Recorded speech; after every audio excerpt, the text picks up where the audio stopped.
तो जय हिंद दोस्तों, नमस्कार। जो बुक आप स्क्रीन पर देख रहे हैं ये बुक ज्ञान बिंदु वाले सर के द्वारा जारी किया गया है और इस बुक का हम कंप्लीट डिस्कशन अपने चैनल के माध्यम से करवा रहे हैं। तो आज की इस वीडियो में हम सेट नंबर 1 का डिस्कशन कराने वाले हैं और सेट नंबर 1 में हम 75 नंबर क्वेश्चन से लेकर 100 नंबर क्वेश्चन तक देखेंगे, क्योंकि 1 नंबर क्वेश्चन से लेकर 75 नंबर क्वेश्चन का हम डिस्कशन पिछली वीडियो में करा चुके हैं। तो 75 नंबर क्वेश्चन कह रहा है दोस्तों, निम्नलिखित को सुमेलित कीजिए। और इधर आपका आश्रम का नाम दिया गया है और इधर आयु दिया गया है कि किस आश्रम को किस आयु के अंतर्गत रखा जाता है। तो आपको बता दें कि हिंदू धर्म के अनुसार मनुष्य जीवन को 4 भागों में यानी 4 आश्रम में बांटा गया है। कौन कौन से?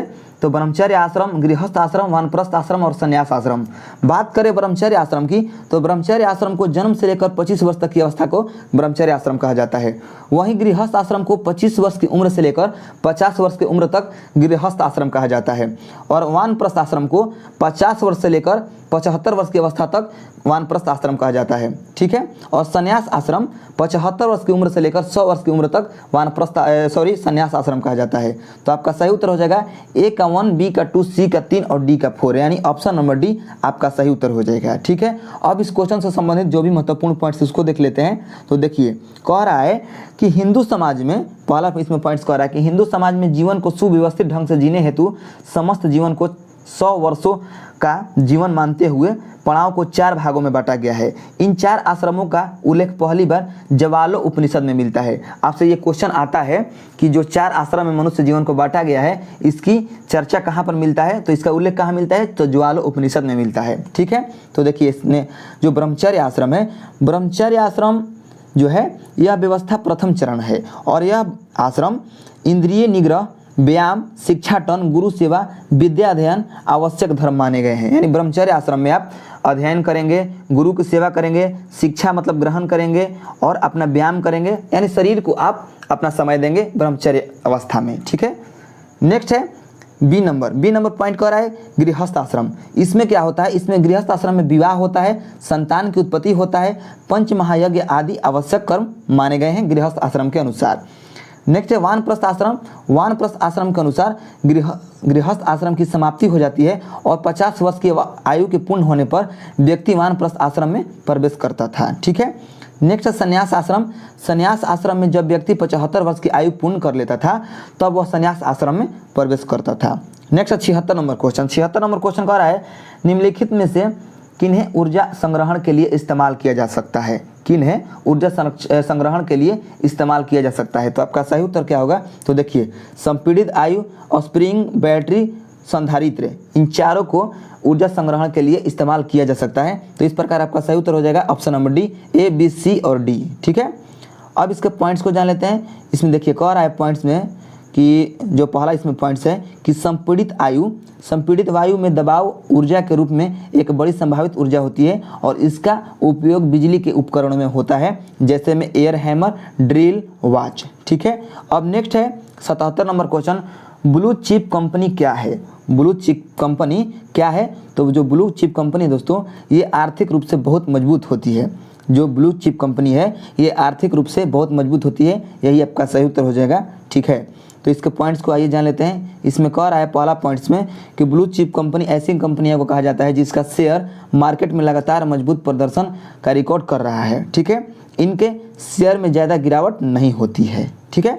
नेक्स्ट है 78 नंबर क्वेश्चन। 78 नंबर क्वेश्चन कह रहा है राजस्व में रैयत बाड़ी प्रयोग का प्रारंभ किसके द्वारा किया गया? राजस्व में रैयत बाड़ी प्रयोग का प्रारंभ किसके द्वारा किया गया? तो आपका सही उत्तर हो जाएगा अलेक्जेंडर रीड, यानी ऑप्शन नंबर बी आपका सही उत्तर हो जाएगा। और आपको बता दें पहला पॉइंट कह रहा है इसमें कि भारत में रैयतवाड़ी प्रथा की शुरुआत थॉमस मुनरो और अलेक्जेंडर रीड के द्वारा की गई थी। बात करें नेक्स्ट पॉइंट की, तो नेक्स्ट पॉइंट में कह रहा है कि यह व्यवस्था ब्रिटिश भारत में सर्वाधिक क्षेत्रफल का लगभग 51% भूभाग पर लागू हुई, ठीक है। 1792 ईस्वी में मद्रास के बरामहल जिले में पहली बार कर्नल रीड ने रैयतवाड़ी व्यवस्था लागू किया, ठीक है। नेक्स्ट पॉइंट है 1820 से 27 ईस्वी में जब मुनरो मद्रास का गवर्नर बना तब उसने रैयतवाड़ी व्यवस्था को पूरे मद्रास प्रेसिडेंसी में लागू किया था। नेक्स्ट पॉइंट है बम्बई प्रेसिडेंसी में रैयतवाड़ी व्यवस्था 1825 ईस्वी में लागू किया गया है, ठीक है। नेक्स्ट पॉइंट है रैयतवाड़ी व्यवस्था का मुख्य लाभ यह था कि सरकार तथा किसानों के बीच सीधा संपर्क स्थापित था, यानी जो किसान थे वो जो अपना राजस्व यानी जो टैक्स जमा करते थे वह डायरेक्ट सरकार के पास जमा करते थे, बीच में कोई बिचौलिया नहीं होता था, यही होता था रैयतवाड़ी व्यवस्था। ठीक है। नेक्स्ट पॉइंट है महलवाड़ी व्यवस्था। तो जो महलवाड़ी व्यवस्था है इसका प्रस्ताव सर्वप्रथम 1819 ईस्वी में हार्ट मैकेंजी ने किया था। किसने किया था? हार्ट मैकेंजी ने। नेक्स्ट पॉइंट है मार्टिन बर्ड को उत्तर भारत में भू व्यवस्था का जनक कहा गया है। मार्टिन बर्ड को उत्तर भारत में भू व्यवस्था का जनक कहा गया है। ठीक है। नेक्स्ट है 79 नंबर क्वेश्चन, निम्नलिखित में से कौन सी आग्नेय चट्टान नहीं है? तो आपका सही उत्तर क्या होगा? आपका सही उत्तर हो जाएगा सेल। और आपको बता दें दोस्तों, एक छोटा सा रिक्वेस्ट है कि जिस पॉइंट को हम इस वीडियो में कवर नहीं कर पा रहे हैं कि वीडियो ज़्यादा लंबा हो जाएगा, तो उस पॉइंट को आप पीडीएफ हम दे देंगे अपने टेलीग्राम चैनल पर, वहाँ से जाकर आप डाउनलोड कर लीजिएगा और पीडीएफ में हर पॉइंट को आप अच्छे से पढ़ लीजिएगा। ठीक है। नेक्स्ट है 80 नंबर क्वेश्चन। 80 नंबर क्वेश्चन कह रहा है दोस्तों, महिला क्रिकेट आईसीसी विश्व कप 2017 किस देश ने जीता है? तो आपका सही उत्तर हो जाएगा इंग्लैंड, यानी ऑप्शन नंबर डी। इंग्लैंड में महिला क्रिकेट आईसीसी विश्व कप इंग्लैंड ने जीता है। ठीक है, इंग्लैंड ने महिला क्रिकेट आईसीसी विश्व कप 2017 जीता था। नेक्स्ट है आपका 81 नंबर क्वेश्चन, निम्नलिखित में से कौन सा एक रासायनिक परिवर्तन का उदाहरण है? तो आपका सही उत्तर क्या होगा? आपका सही उत्तर हो जाएगा कागज का जलना। अब रासायनिक परिवर्तन क्या होता है दोस्तों? तो रासायनिक परिवर्तन उसे कहते हैं जिस पदार्थ का या जिस तत्व का या जिस पदार्थ का कहिए, जिस पदार्थ को हम मतलब अपने पुनः अवस्था में, वह परिवर्तन के बाद पुनः अवस्था में नहीं लौट सकता है। यानी जो कागज है वह जल गया तो वह फिर से कागज तो अब नहीं बन सकता है, या तो वह धूल कण बन जाएगा, या तो राख बन जाएगा, ठीक है, या तो वह मिट्टी बन जाएगा, लेकिन वह पुनः कागज नहीं बन सकता है।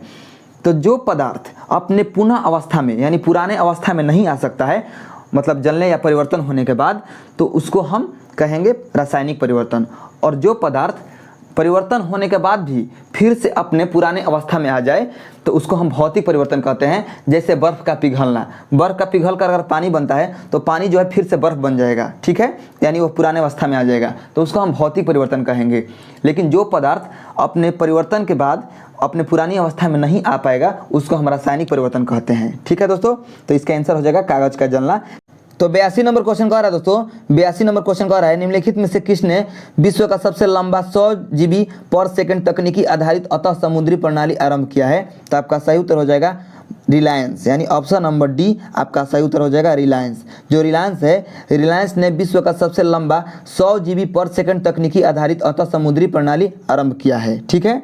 नेक्स्ट है 83 नंबर क्वेश्चन। 83 नंबर क्वेश्चन कह रहा है निम्नलिखित में से कौन अंतर्राज्यीय परिषद का गठन करता है? अंतर्राज्यीय परिषद का गठन कौन करता है दोस्तों? तो आपका सही उत्तर हो जाएगा राष्ट्रपति, यानी ऑप्शन नंबर सी आपका सही उत्तर हो जाएगा। ठीक है। अब बात करें इसके संबंधित जितने भी महत्वपूर्ण पॉइंट्स है उसकी, तो देखिए इसमें कह रहा है कि अनुच्छेद 263 के अनुसार राष्ट्रपति लोकहित में अंतर्राज्यीय परिषद का गठन कर सकते हैं। ठीक है। नेक्स्ट पॉइंट है कि प्रधानमंत्री अंतर्राज्यीय परिषद का पदेन अध्यक्ष होता है। जो प्रधानमंत्री होते हैं वो अंतर्राज्यीय परिषद का पदेन अध्यक्ष होते हैं। ठीक है। नेक्स्ट है 84 नंबर क्वेश्चन। 84 नंबर क्वेश्चन कह रहा है कौन से IIT संस्थान में MBBS पाठ्यक्रम में शामिल करने की योजना है? कौन से IIT संस्थान में MBBS पाठ्यक्रम में शामिल करने की योजना है? तो आपका सही उत्तर हो जाएगा खड़गपुर, यानी ऑप्शन नंबर सी आपका सही उत्तर हो जाएगा। ठीक है। नेक्स्ट है 85 नंबर क्वेश्चन। 85 नंबर क्वेश्चन कह रहा है विश्व का सबसे बड़ा बौद्ध मंदिर कहाँ है? तो ये है आपके इंडोनेशिया में, इंडोनेशिया के बोरोबुदुर प्रांत में आपका विश्व का सबसे बड़ा बौद्ध मंदिर स्थित है। ठीक है। अब इस क्वेश्चन का पॉइंट जान लेते हैं। कह रहा है पहला पॉइंट्स में कि यह महायान बौद्ध विहार है। यह 6 वर्गाकार चबूतरों पर बना हुआ है जिसमें 3 का ऊपरी भाग वृत्ताकार है। ठीक है। और इसका निर्माण 750 से 854 ईस्वी के बीच शैलेंद्र राजवंश के एक शासक ने करवाया था। और अंकोरवाट में कंबोडिया में, अंकोरवाट के जो अंकोरवाट कंबोडिया है, अंकोरवाट कंबोडिया में दुनिया का सबसे बड़ा धार्मिक स्मारक है। ठीक है। नेक्स्ट पॉइंट कह रहा है कि यह रौमेर साम्राज्य में भगवान विष्णु के हिंदू मंदिर बना था। वर्तमान में संसार का सबसे बड़ा हिंदू मंदिर है। ठीक है। 86 नंबर क्वेश्चन। 86 नंबर क्वेश्चन कह रहा है दोस्तों हड़प्पा स्थल किस नदी के तट पर स्थित है? तो आपका सही उत्तर हो जाएगा रावी। जो हड़प्पा स्थल है ये रावी नदी के तट पर स्थित है। अब इस क्वेश्चन से संबंधित जितने भी महत्वपूर्ण पॉइंट्स है उसको देख लेते हैं। तो इसमें पहला पॉइंट कह रहा है दोस्तों कि हड़प्पा स्थल का खोज दयाराम साहनी ने 1921 ईस्वी में किया था। इसी स्थल के नाम पर हड़प्पा सभ्यता भी कहते हैं। इसी स्थल के नाम पर क्या हुआ ना कि सर्वप्रथम जब खोज करना शुरू हुआ तो सर्वप्रथम हड़प्पा नामक जो स्थल है उसी का खोज हुआ, इसलिए इस सभ्यता का नाम हड़प्पा सभ्यता रख दिया गया। ठीक है, नेक्स्ट पॉइंट है सिंधु सभ्यता को आदि ऐतिहासिक एवं कांस्य युगीन सभ्यता भी कहा जाता है। ठीक है, नेक्स्ट पॉइंट है हड़प्पा शहर का अधिकांश भाग की खोज रेलवे लाइन निर्माण के कारण हो गया था। जो हड़प्पा शहर का अधिकांश भाग है उसकी खोज हुआ है रेलवे लाइन बिछाते वक्त, यानी रेलवे लाइन का निर्माण करते वक्त। ठीक है, नेक्स्ट पॉइंट है सरस्वती नदी। सरस्वती नदी जो है सिंधु घाटी सभ्यता में अनेक बस्तियां सरस्वती नदी के किनारे ही बसे होने का प्रमाण मिला है। ठीक है, नेक्स्ट पॉइंट है वैदिक ग्रंथों में सरस्वती नदी को राजस्थान की नदी कहा गया है, राजस्थान की नदी कहा गया है। सरस्वती नदी को इसकी श्रेष्ठता के कारण नदियों की माँ यानी नदीतमा कहा गया है। ठीक है, नेक्स्ट पॉइंट है कुछ भूगोलवेता घग्गर एवं सरस्वती नदी को एक ही मानते हैं। ठीक है, नेक्स्ट है अब 87 नंबर क्वेश्चन KNO2 रासायनिक सूत्र है। KNO2 का रासायनिक सूत्र क्या है? तो आपका सही उत्तर हो जाएगा पोटेशियम नाइट्रेट का। KNO2 जो है ये रासायनिक सूत्र है पोटेशियम नाइट्रेट का, तो आपका सही उत्तर हो जाएगा ऑप्शन नंबर डी। ठीक है, तो इसमें जितना भी महत्वपूर्ण पॉइंट्स हमने पेन से टिक किए हैं उसको आप देख लीजिएगा। नेक्स्ट 88 नंबर क्वेश्चन निम्नलिखित में से कौन सा सही नहीं है? तो आपका सही उत्तर हो जाएगा फंगस स्वपोषी, यानी ऑप्शन नंबर डी आपका सही उत्तर हो जाएगा।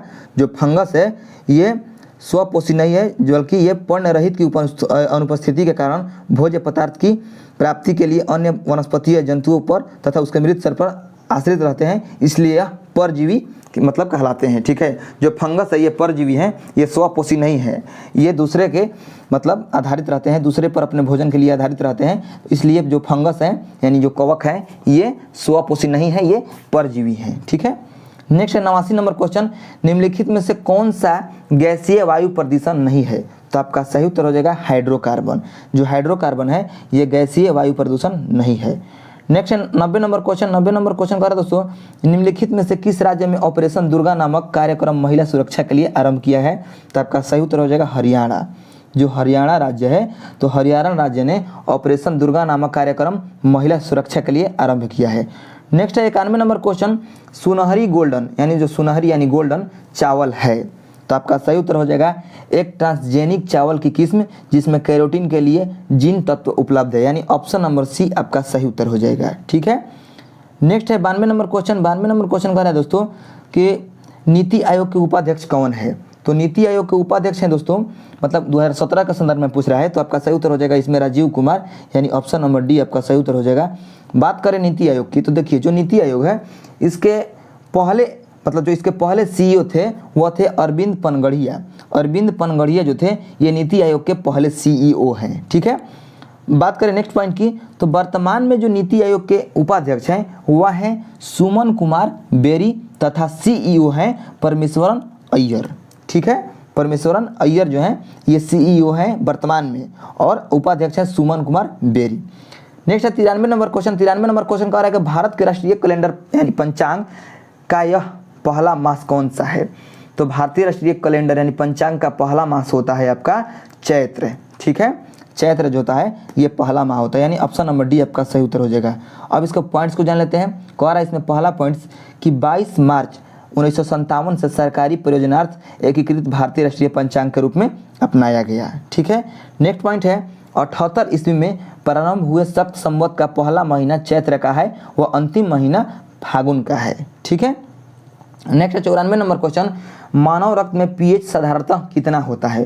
तो आपका सही उत्तर हो जाएगा 7.4 होता है। तो आपका सही उत्तर क्या होगा 7 इसमें 4 तो नहीं दिया गया है, लेकिन आपका सही उत्तर हो जाएगा इसमें ऑप्शन नंबर सी 7.5 से 8.0। ठीक है, आपका सही उत्तर हो जाएगा ये हो जाएगा ऑप्शन नंबर सी। लेकिन मानव का रक्त का जो pH मान होता है वह होता है 7.4। ठीक है, तो आपका सही उत्तर हो जाएगा ऑप्शन नंबर सी।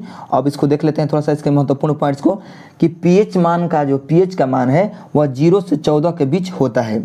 जिन विलयनों के pH मान 7 से कम होता है वे अम्लीय होते हैं और जिन विलयनों का pH मान 7 से अधिक होता है वे क्षारीय होते हैं और उदासीन विलयनों के pH मान 7 होता है। मुंह का pH मान 5.5 से कम होने पर दंत क्षय यानी दांत में क्षय रोग हो जाता है। ठीक है, नेक्स्ट पॉइंट है कुछ सामान्य पदार्थों का pH मान यहाँ पर दिया गया है, हम PDF दे देंगे, आप याद कर लीजिएगा अच्छे से। 95 नंबर क्वेश्चन कह रहा है पुस्तक I2 What I Do on रिकॉर्म रिफॉर्म रिटोरिक एंड रिजॉल्व के रचयिता कौन है? ये जो पुस्तक है I too what I do on reform rhetoric and resolve के रचयिता कौन है? तो आपका सही उत्तर हो जाएगा रघुराम राजन, यानी ऑप्शन नंबर डी। ठीक है, रघुराम राजन। अब इसके पॉइंट्स को जान लेते हैं। तो देखिए इसमें कह रहा है पहला पॉइंट्स में कि Arundhati Roy the God of Small Things के लिए बुकर पुरस्कार प्राप्त हुआ था। अरुंधति राय को the God of Small Things के लिए बुकर पुरस्कार प्राप्त हुआ था। वर्ष 1997 ईस्वी की अंग्रेजी की सुप्रसिद्ध लेखिका और ये समाज सेवी हैं अरुंधति राय। ठीक है, और इन्होंने ही नर्मदा बचाओ आंदोलन एवं कई आंदोलनों में भाग लिए हैं। ठीक है, नेक्स्ट है 96 नंबर क्वेश्चन, जब एक अर्थव्यवस्था अस्फीति दबाव से गुजर रही हो तो क्या उपाय अपनाने चाहिए? तो आपका सही उत्तर क्या होगा? आपका सही उत्तर होगा प्रत्यक्ष करों को बढ़ा देना चाहिए, यानी ऑप्शन नंबर ए आपका सही उत्तर हो जाएगा। प्रत्यक्ष कर मतलब जो प्रत्यक्ष टैक्स होता है, जो डायरेक्ट टैक्स होता है, जो जनता से वसूला जाता है, उसको बढ़ा देना चाहिए। ठीक है, तो मतलब आपका सही उत्तर हो जाएगा ऑप्शन नंबर ए। इसमें आपका सही उत्तर हो जाएगा ऑप्शन नंबर ए, यानी केवल ए। ठीक है, next 97 number question. 97 number question कह रहा है तेज क्या है? तो तेज दोस्तों ये डिजिटल पेमेंट ऐप है, यानी ऑप्शन नंबर बी आपका सही उत्तर हो जाएगा। तेज है digital payment app. Next 98 number question, निम्नलिखित में से कौन चंगेज खान का समकालीन था? तो आपका सही उत्तर हो जाएगा सुल्तान शमसुद्दीन इल्तुतमिश, यानी ऑप्शन नंबर ए आपका सही उत्तर हो जाएगा। सुल्तान शमसुद्दीन इल्तुतमिश जो था ये चंगेज खान का समकालीन था। इसमें पहला पॉइंट कह रहा है कि चंगेज खान एक मंगोल नेता था, वह निर्दयी, बेहद अनुशासित, शक्तिशाली और चतुर मंगोल शासक था। नेक्स्ट पॉइंट है चंगेज खान से बचने के लिए ख्वारिज्म के सम्राट जलालुद्दीन को इल्तुतमिश ने अपने यहाँ शरण नहीं दी थी।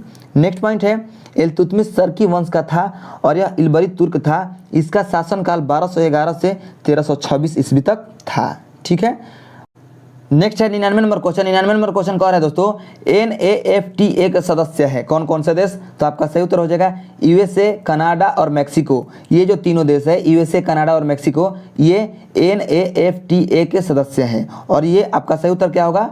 तो NAFTA का फुल फॉर्म क्या होता है? North American free trade agreement, ये इसका फुल फॉर्म हो गया। ठीक है, यानी उत्तर अमेरिका मुक्त व्यापार समझौता। और इसके तीनों जो देश मतलब सदस्य देश जो हैं ये हैं संयुक्त राज्य अमेरिका, कनाडा और मैक्सिको। ठीक है, नेक्स्ट पॉइंट है इसे अमेरिका मैक्सिको कनाडा समझौते के रूप में भी जाना जाता है।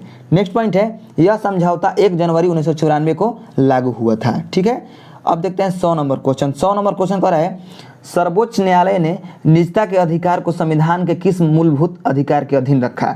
तो आपका सही उत्तर हो जाएगा अनुच्छेद 21, यानी ऑप्शन नंबर डी। ठीक है, अनुच्छेद 21 सर्वोच्च न्यायालय ने निजता के अधिकार को संविधान के मतलब मूलभूत अधिकार के अधीन रखा है। ठीक है, तो आपका 100 नंबर क्वेश्चन पूरा हो चुका है। ठीक है, 100 क्वेश्चन पूरा चुका है और जिस पॉइंट को हमने थोड़ा सा छोड़ दिया है, तो जो भी मुख्य पॉइंट है उसको हमने फोकस किया है, लेकिन जिस पॉइंट को हमने छोड़ा है उस पॉइंट को हम जब PDF आपको दे देंगे अपने टेलीग्राम चैनल पर, आप वहां से जाकर PDF देख लीजिएगा। तब तक के लिए जय हिंद, मिलते हैं नेक्स्ट वीडियो में।